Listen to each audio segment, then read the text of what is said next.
እንቅልፍ ይነሳውታል ይሄ ነገር በጣም አሁን የተለሊቱ 2 ሰዓት 3 ሰዓት በተኛ ነው አልተኛም።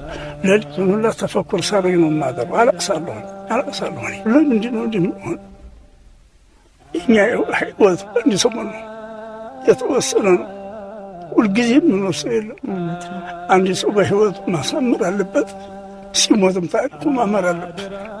ዱንያ ይዘወትርም ስልጣን ይዘወትርም። ለምንድን ነው የምንሞኘው? አሁንም ሙስሊሙም ትንሽ የሚፈራኝ ለራሴ ስለማለል ነው። ለራሴ ጥቅም አልፈልግም፣ ስልጣን አልፈልግም።